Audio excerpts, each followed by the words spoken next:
नमस्कार, स्वागत है आपका सिटी पोस्ट लाइव में। मैं हूं मुस्कान। इस वक्त की सबसे बड़ी खबर आ रही है बिहार की राजधानी पटना से, जहां भाजपा नेता सुरेंद्र प्रसाद हत्याकांड का पुलिस ने सनसनी खुलासा किया है। इस पर बातचीत करने के लिए हमारे साथ मौजूद हैं वरिष्ठ पत्रकार श्रीकांत प्रत्युष। सर, जो ये मर्डर के केस हैं, जो हत्याकांड है, ये रुकने का नाम नहीं ले रहे। अब इस केस में थोड़ा जानकारी दीजिए। देखिए, पटना जिले के पुनपुन के पूर्व भाजपा किसान मोर्चा के अध्यक्ष थे सुरेंद्र केवट। उनकी अपराधियों ने गोली मारकर हत्या कर दी थी। वारदात शनिवार रात को उस समय हुई थी जब वो खेत पर पटवन करने गए थे और पटना जिला में ही है और पुनपुन प्रखंड के पिपरा थाना क्षेत्र के शेखपुरा गांव में ये हत्या हुई थी। पुनपुन के भाजपा किसान मोर्चा के अध्यक्ष रह चुके थे, बीजेपी के लिए बहुत एक्टिव थे वो और अभी किसी पद पर नहीं थे, लेकिन बीजेपी के लिए काम कर तो रहे थे और उनकी अच्छी पहचान थी, बहुत धाक थी इलाके में। अपराधियों ने एक के बाद एक 4 गोलियां उनको मारी और उन्हें गंभीर हालत में अस्पताल में भर्ती कराया गया, लेकिन वो बचाए नहीं जा सके। तो इस मामले ने पूरे हिला दिया था उस इलाके को। सर, कितने की दी फिरौती दी गई थी मारने के लिए? नहीं, ये सुपारी दी गई थी। सुपारी 2 लाख की सुपारी थी पुलिस के अनुसार और 15,000 रुपया ही केवल शूटर को मिला था। उसने 15,000 रुपया लेकर ही इस बीजेपी नेता की गोली मारकर हत्या कर दी। 15,000 रुपए के लिए? बिल्कुल। तो अब तो सुपारी किलिंग इतनी बढ़ गई है कि किसी को सुपारी किसी का दे दीजिए, जाके टपकाएगा।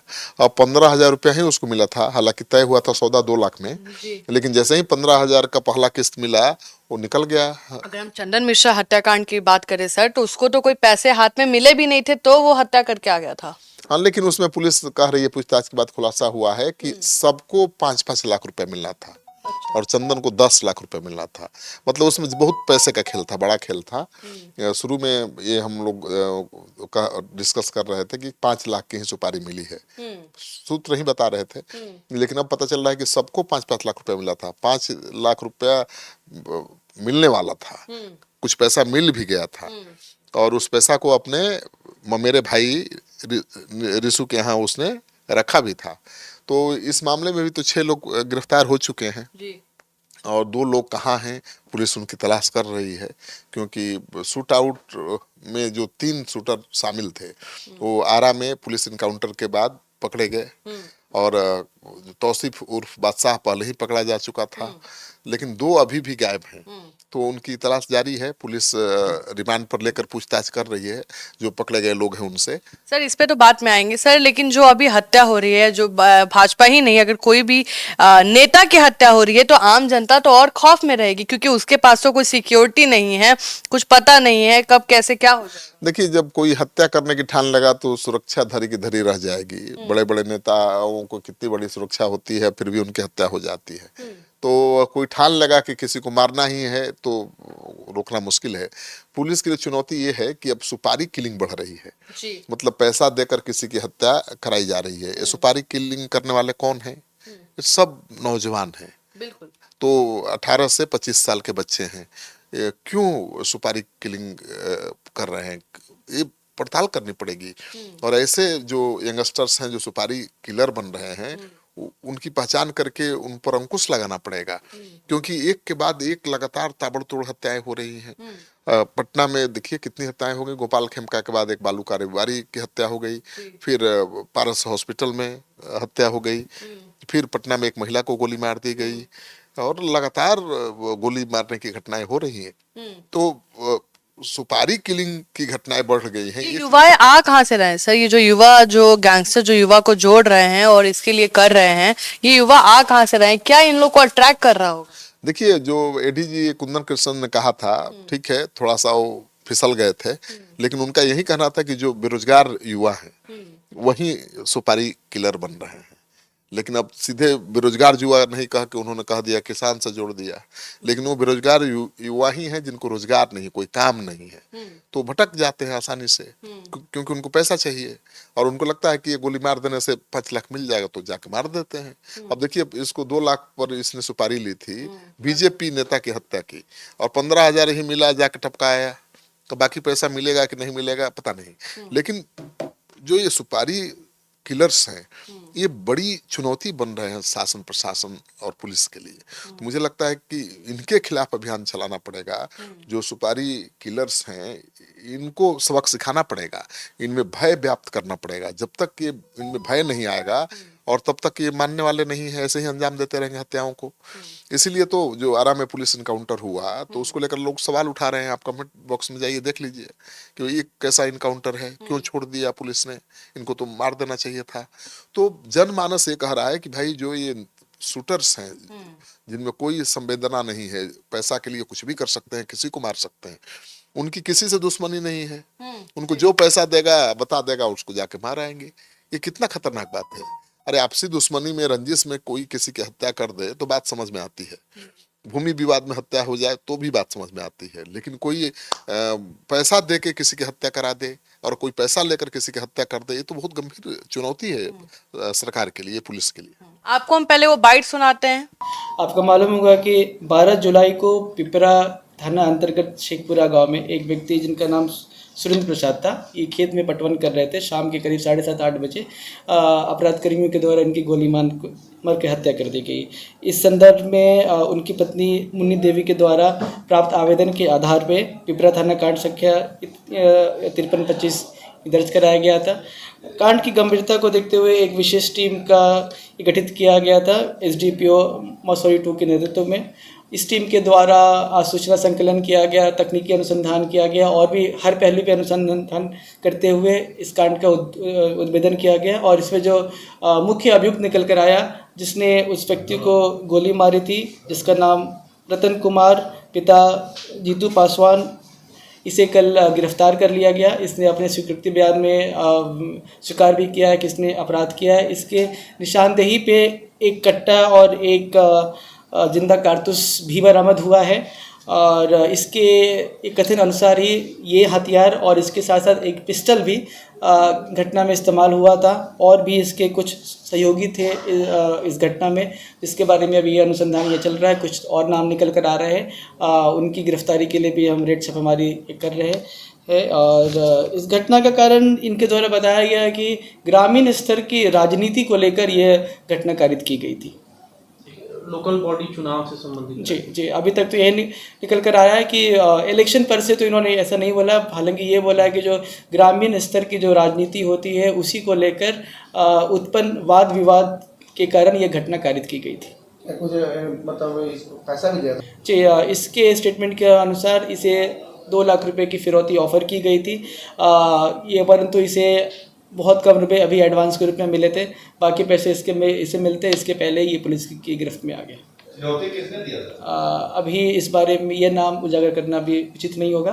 अनुसंधान अभी इस पे हो रहा है और भी हम गिरफ्तारी के लिए प्रयासरत हैं। एडवांस कितना दिया गया था? इसके अनुसार सिर्फ 2000 एडवांस दिए गए थे, हालांकि जो हमें सूचना प्राप्त हुई है उसके हिसाब से करीब 15 से 20 हज़ार रुपये से एडवांस दिए गए थे।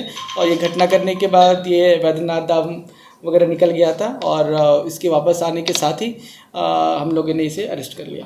दर्शन करने के बाद अभी तक ये निकल कर आ रहा है, हालांकि इसके वहाँ बाबा धाम जाने के संदर्भ में कोई एविडेंस हमारे पास नहीं, बट इसके स्टेटमेंट से और जो ये टाइम पीरियड है इससे ये लगता भी है कि ये इस मामले में सच बोल रहा है। सर बोल रहे हैं कोई जनप्रतिनिधि है क्या? अभी तक किसी जनप्रतिनिधि का डायरेक्ट रूप से तो नाम नहीं आया है, हालांकि विलेज लेवल के ग्रामीण स्तर की राजनीति को लेकर यह घटना कारित हुई है, यह स्पष्ट है। पहले भी इतिहास है इसका। जी, यह व्यक्ति ग्रामीण राजनीति से जुड़े हुए थे और काफ़ी वोकल टाइप के थे। वो लोगों की बात सुनते थे, रखते थे, बाकी जनप्रतिनिधियों तक ये पहुंचाते थे, यह पता चला अनुसंधान में। बीजेपी नेता से क्या जुड़ा? जी, जो जैसा कि मैंने आप लोगों को पहले ही बताया था कि यह निकल कर आया था कि ये बीजेपी पार्टी के लिए जो मृतक है ये उसके कार्यकर्ता थे। हालांकि कोई ऑफिस होल्ड नहीं करते थे, बट ग्रामीण स्तर पे बीजेपी के लिए काम करते थे और उनके कार्यकर्ता आप बोल सकते हैं। मारने वाले का इतिहास भी है कुछ? मारने वाले का आपराधिक इतिहास अभी तक हम खंगाल रहे, अभी तक हमें ऐसा कुछ मिला नहीं है। इनकी उम्र करीब 19-20 वर्ष है, तो और अभी तक इनका कुछ लिस्ट मिला नहीं। क्या है सर? ये कुछ खास नहीं करते थे। ये उसी वहाँ पे एक किराए की दुकान पे अपने किराए के मकान में अपने परिवार के साथ रहा करते थे। कुछ खास ऐसा नहीं करते थे जो हम बता सकें। किसी पार्टी वगैरह का समर्थक भी है? आप किसकी बात कर रहे हैं? जो पकड़ा गया आरोपी इस संदर्भ में कोई भी एविडेंस अभी नहीं है हमारे पास। जी सर, तो अब क्या लग रहा है सरकार इस पे कैसे नियंत्रण पाएगी, क्योंकि अब तो पता नहीं चलता है कौन अपराधी है, कौन अपने बगल से गुजर रहा है और एन मौके पे हमें मारते हैं। तो इस पे कैसे जनता इस पे सतर्क रहेगी और उस पे सरकार कैसे नियंत्रण अपनाएगी? अब देखिए, पुलिस एक्शन तो ले रही है। जो भी मर्डर हो रहे की घटनाएं हो रही हैं, पुलिस एक्शन ले रही है। गोपाल खेमका में भी पुलिस दावा कर रही है कि शूटर को गिरफ्तार कर लिया है। और अभी जो पारस हॉस्पिटल में शूट आउट की वारदात हुई है, उसमें भी 4 शूटर गिरफ्तार किए जा चुके हैं। तो पुलिस एक्शन में है। पुलिस शूट आउट या अपराध की घटनाओं के बाद अपराधियों को पकड़ ले रही है, लेकिन इतना ही काफी नहीं है, क्योंकि अपराधियों को, शूटरों को जेल जाने से डर नहीं लगता है, उनको पुलिस की गोली से डर लगता है। तो सरकार तो कह रही है कि घर में घुस के मारेंगे, लेकिन अभी तो मारना शुरू किया नहीं। एक्शन ऐसा दिख नहीं रहा है। हाँ, बिल्कुल। मुझे लगता है कि जिस तरह से पुलिस विभाग के अधिकारियों का मन मिजाज है, और मैं जितना जानता हूं उनको, वो ऐसे शूटरों को छोड़ने वाले नहीं थे, लेकिन फिर भी उन्होंने छोड़ दिया। मतलब पैर हाथ में गोली मारी।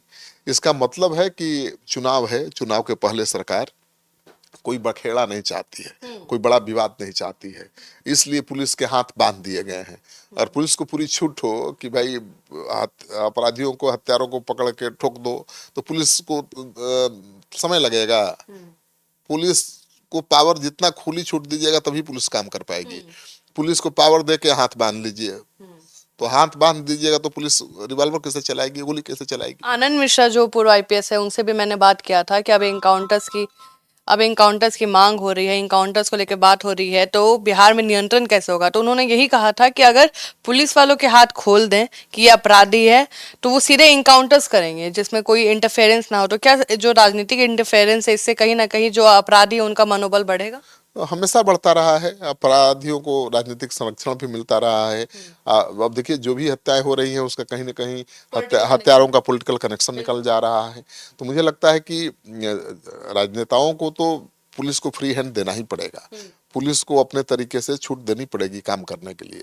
आप पुलिस से जवाबदेही कैसे तय करिएगा भाई? आप पुलिस से कैसे कहिए अपराध कंट्रोल करने के लिए कह सकते हो? कहेंगे तो उम्मीद कैसे कर सकते हैं जब उसके हाथ आप बांध लेंगे? तो अपराधी तो पूछने नहीं जाता किसी से कि गोली चलाना है कि नहीं चलाना है। वो तो जब पुलिस वालों को देखेगा ठोक देगा। और पुलिस का डर कम हुआ है, लगातार पुलिस पर हमले भी हो रहे हैं। ऐसे में पुलिस अगर अपना रौब नहीं दिखाएगी, पुलिस अब थोड़ा सख्ती से पेश नहीं आएगी, इनकाउंटर में मार नहीं गिराएगी, तब तक कहाँ पैनिक क्रिएट होगा? तो पैनिक क्रिएट करने के लिए जरूरी है कि जो अपराधी हैं, साथी अपराधी हैं, शूटर हैं, पेशेवर शूटर हैं, उनके खिलाफ एक्शन लिया जाए। और इनकाउंटर हो रहा है तो होने दिया जाए। शरीफ आदमी भेंट नहीं चढ़ना चाहिए, कोई शरीफ आदमी का इनकाउंटर नहीं होना चाहिए।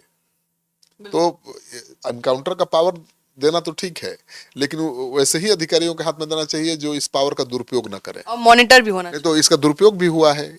आप, मुझे याद है कि जब राबड़ी जी मुख्यमंत्री थी तो पटना के राजा बाजार में 3 छात्रों को एक डीएसपी ने मार गिराया था, एकदम फर्जी मुठभेड़ में। और तीनों पढ़ने वाले छात्र थे, तीनों की नौकरी लग गई थी, और उनको डकैत बता के मार दिया। तो इनकाउंटर की छूट देने के पहले ये देखना पड़ेगा कि वो पावर, वो अधिकार ऐसे हाथों में हो, ईमानदार हाथों में हो, जो उसका दुरुपयोग न करे, वो क्राइम कंट्रोल करने के लिए उसका उपयोग करे। ये नहीं कि अपने दुश्मनों को निपटाने के लिए कर दे, ये नहीं कि छात्रों को, निर्दोष लोगों को मारकर मेडल लेने के लिए कर दे। तो ये भी, पावर तो देना आसान है, लेकिन किस हाथ में पावर है, जिम्मेवार हाथ है या नहीं, ये देखना बहुत जरूरी है। नहीं तो पुलिस तो निरंकुश बन जाएगी, किसी को दौड़ा के मार देगी, कहेगी कि अपराधी है, वो कांटा फेंक देगी कि ये तो अपराधी है, तो इनके पास देखिए अवैध बंदूक मिल गई। ये भी नहीं होना चाहिए। मुझे लगता है कि पुलिस को खुली छूट मिलनी चाहिए, और पुलिस को खुली छूट मिलेगी तो मुझे पूरा भरोसा है कि कुंदन कृष्णन और डीजीपी विनय कुमार स्थिति को काबू में कर लेंगे, अपराध को काबू में कर लेंगे। उनमें इतना दमखम है, उन्होंने पहले अपना दिखाया है करिश्मा। डीजीपी ने भी दिखाया है नक्सली इलाकों में, और कुंदन कृष्णन तो हर जिले में अपना कमाल दिखाया है। तो मुझे लगता है कि उनको पूरी खुली छूट मिलनी चाहिए अपराध से निपटने के लिए, और पूरी तरह से उनको जवाबदेह भी बनाना चाहिए कि भाई आपको पूरी छूट दी जा रही है, आपके दोनों हाथ खुले हैं, और आपको जवाबदेह भी ठहराया जाएगा। तो आप सुन रहे थे पूरे डिबेट को, और आप क्या सोचते हैं कि अब पुलिस को अब एनकाउंटर स्टार्ट कर देना चाहिए, जो अपराधी है उसके अंदर डर पैदा करना शुरू कर देना चाहिए? फिलहाल इस खबर में इतना ही। आगे की खबरों के लिए बने रहे हमारे साथ। धन्यवाद।